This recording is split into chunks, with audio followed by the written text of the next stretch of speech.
Alright, it's Double H. It's Double H here. Double H, Double H, Double H, half full. I'm sorry it's been a while since I put up a whole vid for you guys to enjoy, but hopefully I just had a few technical hitches, and of course, life, man. Life holds you down, and you've got to, you've got to respect life, man. Life, yeah, life. It's about Expendables. Let's get right down to it. Expendables, Expendables, Expendables. I'm going to be straight up, because this is looking after the second teaser. I don't think people realize, or the fan community, or the movie community realize how important this flick is. I don't think even Stallone realizes how important this film is, because people are saying, okay, we're gearing up for this film. Now, this is a big film. But people haven't really realized how important this film is. Film like Expendables has not come out since the early 90s, pretty much. Obviously we talked a bit about regeneration, and I did that whole review there, but really, film like Expendables hasn't come out since the early 90s. We're talking about Universal Soldier, we're talking about Die Hard, we're talking about Last Action Hero. These are the kinds of films that we're talking about. We're talking about Hard Targets. A film like this has not come out since the early 90s, And again, I think I've mentioned this before. What has happened to the action genre? What has happened to the action genre? It seems like if it has died. It seems like if, throughout the mid-90s and pretty much the last decade, things have been geared towards women. And again, I'm going straight for it because, Double H, I go straight for the jugular. I'm brutally honest, And a lot of guys, obviously, if you've been on the boards, have been saying about Double H being sexist, insulting all these things. I know I'm not sexist, I know I'm not specious, well, no, I'm not specious, I'm not specious. No. But look, the thing is that I'm being brutally honest. I talk about facts. The fact is that the industry has been focusing more on films that are geared towards women than guys. When last did a film that was geared towards guys, a guy's film, when last did a film like that come out that wasn't a remake? When? Or even forget remake, when last did a film come out that was geared solely for guys? This is a guy's film. When? Because 300 wasn't a guy's film. It should have been a guy's film when you look at the comic, but it wasn't. Because a lot of women watched that film, and it was a romanticized version of the comic. Obviously, a must-watch version of the comic, but it was a version which women could go into. And for me, I'm saying it's just unfair. It's been unfair. It is blatant unfairness that so much stuff in the last decade has been focused towards women. You have your Titanics, you have your Avatars, you have your what's it called? You have your Twilights, you have your Sex and the Cities, you have your Die Hard 4s, which must have the woman who can basically beat up the great and tough John McClane. You have all these films which there's always a woman who can beat up guys, the losers. Why? But when you look at the Expendables, you're like, oh wow. Okay, obviously there was Rambo, but remember, Rambo, it wasn't really a major release. It was a very, very under release. Expendables is the first big time release of a film which is solely for guys, and this is the first time we've seen a film like this since the early 90s, man. Since the early 90s. And the reason why it is so important, that it is very important that this thing is successful. It must be successful. It has to be successful. And let's put whether the film is good or bad to one side. I'm looking at the bigger picture here. The bigger picture is that, guys, please, let us finally come together under one umbrella and support something. Okay? The women have had it good. Women, you've had it good, man. You've had it good. You've had it good. You've had your Sex and the Cities.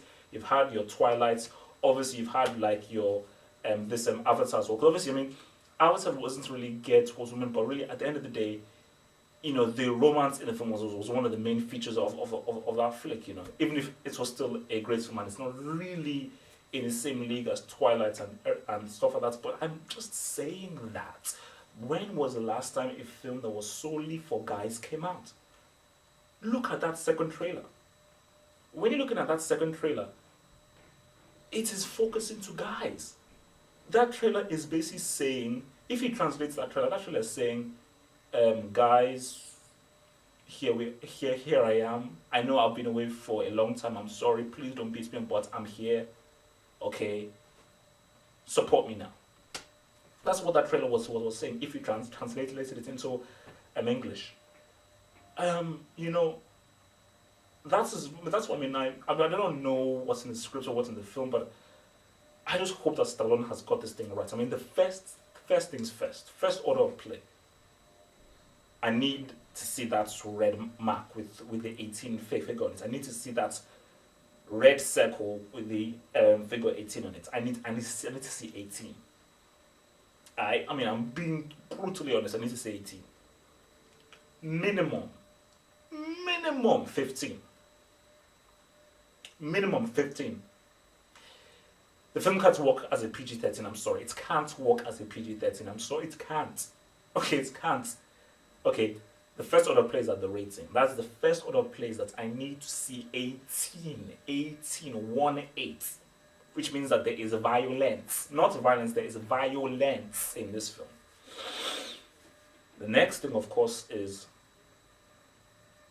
just keep the story simple and utilize the talent. I mean, for goodness, this film has Dolph Lundgren, one of the most underused talents of all time, Jet Li, Jason Statham, a guy who has really been pulling his weight and flying the flag for the action genre single-handedly.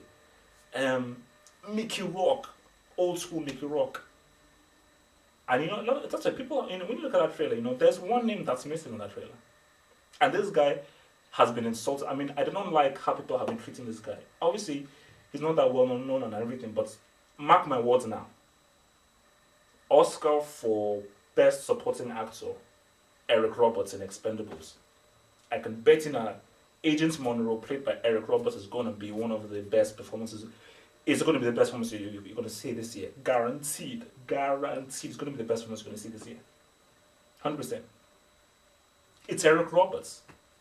He's better than Julia Roberts, 100%. I mean, he's always been a better actor than Julia Roberts, and he's always been an amazing actor.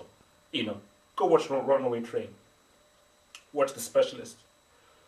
Go watch his amazing 2 scenes that he had in Oz. Watch it. He's an amazing actor, and he's in this film. I mean, the amount of talent in this film is stupid. It's stupid. Terry Crews. Again, I mean, for anybody who's seen him, obviously, Everybody Hates Chris. That's a guy the guy has talent. I'm so glad he replaced 50 Cent. So glad. His muscles are ridiculous. So obviously that is a big plus. Okay, his muscles are ridiculous. But again, he's a guy that he has that X factor. He has that aura. Like when the guy walks into the room, you're like, okay, like his face, the way he looks, his presence. He's got the presence there. So man, boom, kaboom, as he says in that trailer. I mean, but that's what it's like. I mean, I tell you what, this shows me why this film is so important and why the stuff I said before about a film like this haven't been coming out since the early 90s. This is why that statement is true. I showed them trailer to a guy, an anonymous guy. I showed it to a guy, and I said, "Okay, man, what do you think?" He said, "Man, I don't know, too many wrinkles for me." When he said that, I smiled. I was like, yes. This isn't clean-cut Matt Damon. This isn't clean-cut Chris Evans. This isn't Paul Walker. It isn't. When you look at these guys, I think the average age is about 650. No, the average age in this movie is 656. That's the official. I mean, they gave me the statistics. The average age in this film is 656. Yes. Wrinkles, hardcore, old-timers.